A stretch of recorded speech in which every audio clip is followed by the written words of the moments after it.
Seguimos con Gabriel Mazarovich, Gonzalo Baroni, Oenir Sartú y Felipe Schipani. En la primera parte hemos discutido un tema bien candente y que nos llevó un buen tiempo. Les propongo que ingresemos ya mismo en una especie de régimen de telegramas. Vamos a ir recorriendo otros asuntos a partir de las inquietudes que nos han manifestado algunos de los integrantes de la mesa. ¿Quién empieza? A ver, Felipe, dale tú con tu tema.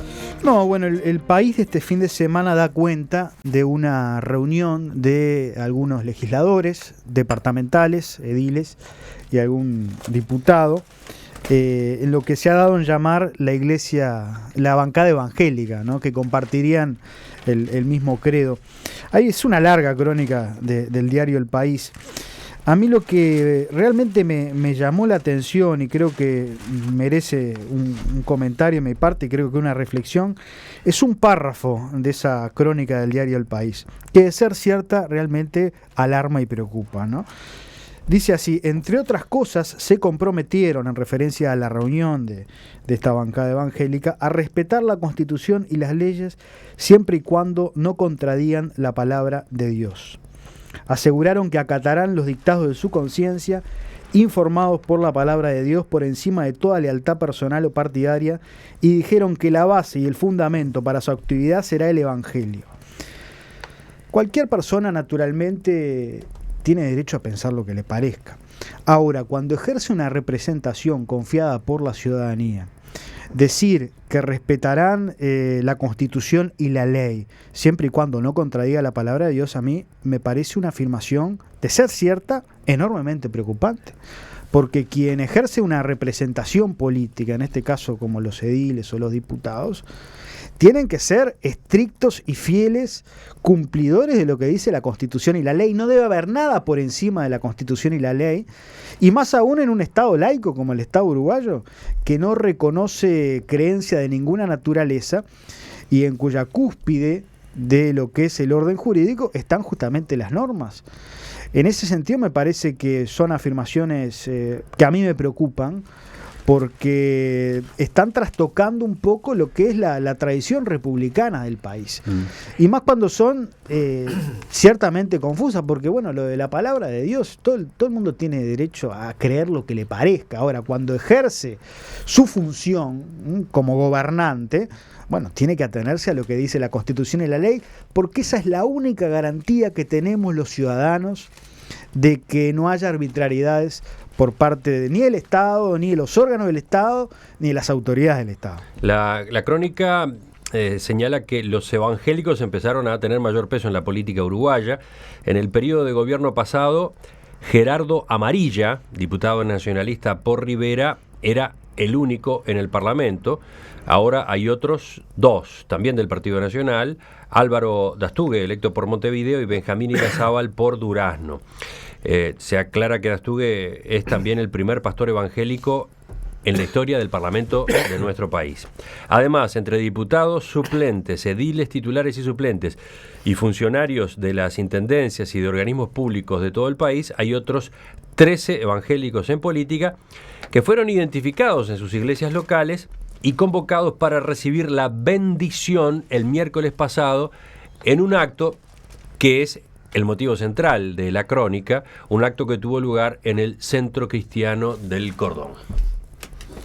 ¿Ustedes también prestaron atención a esta nota? Sí. ¿Quieren hacer comentarios sobre lo que señaló Felipe? Sí. Un apunte breve. El tema que cuando uno se pone a hablar con cualquier político de cualquier país, siempre nosotros preguntamos, ¿cómo te llamás y de qué cuadro de fútbol sos? Después en el resto del mundo la gente pregunta, ¿cómo te llamás y de qué religión sos o qué religión profesás? Nosotros lo que pasa es que estamos acostumbrados, y no quiero hacer un juicio de valor si está bien o si está mal, pero estamos muy acostumbrados a tener una reserva muy grande de nuestros aspectos religiosos y realmente tenemos una separación muy grande de lo que es la política de la religión. En la mayoría de la región sobre todo, pero en el mundo, la religión tiene un peso fundamental a la hora de tomar decisiones. Yo concuerdo con Felipe que la frase esa, que no sé en qué momento se tomó y en qué contexto se tomó, Yo no estoy de acuerdo que en ningún momento un credo esté por encima de la Constitución.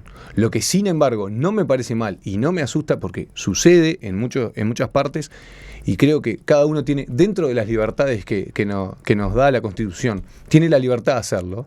Cada uno profesa lo que quiere y tiene la religión que quiere con su libertad de culto máxima, y no me parece mal que hay gente que tenga referencia al respecto.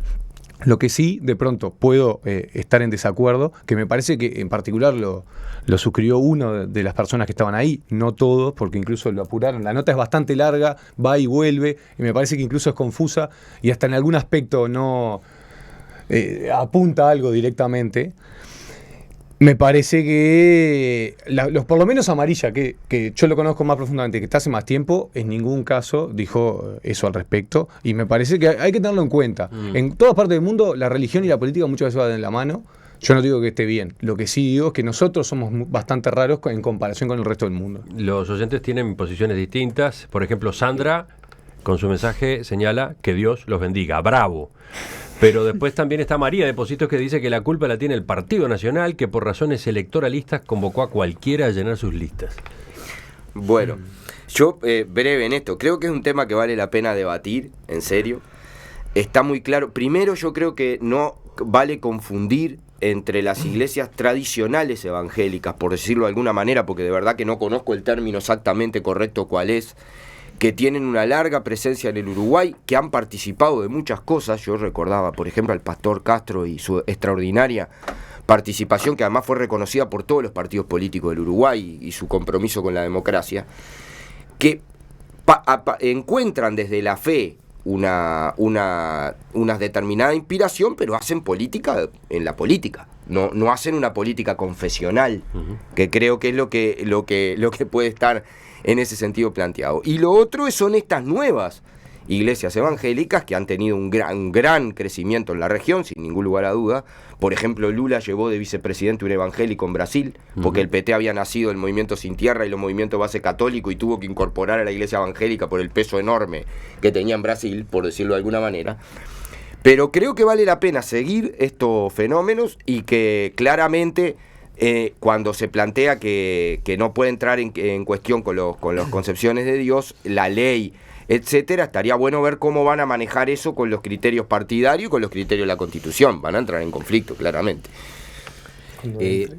Yo comparto un poco la inquietud que plantea Felipe, una de cal y una de arena, porque después me dice que soy pro-cubano y yo le digo que él es la CNN. Me decís pro-yankee, no, yo digo CNN, te digo peor todavía. No, pero no. En este tema son hermanos del alma. No, yo creo que en este tema uno, por lo menos en mi caso, soy agnóstico. Me parece que, por supuesto, las cuestiones religiosas son privadas, y que adoptar una postura política desde una manifiesta declaración religiosa, en fin.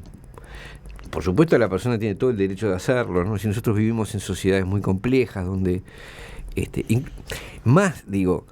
algo está pasando con lo institucional, con la confianza en el sistema institucional, que la gente como que tiende a refugiarse en creencias o en convicciones filosóficas, ya religiosas, ya filosóficas,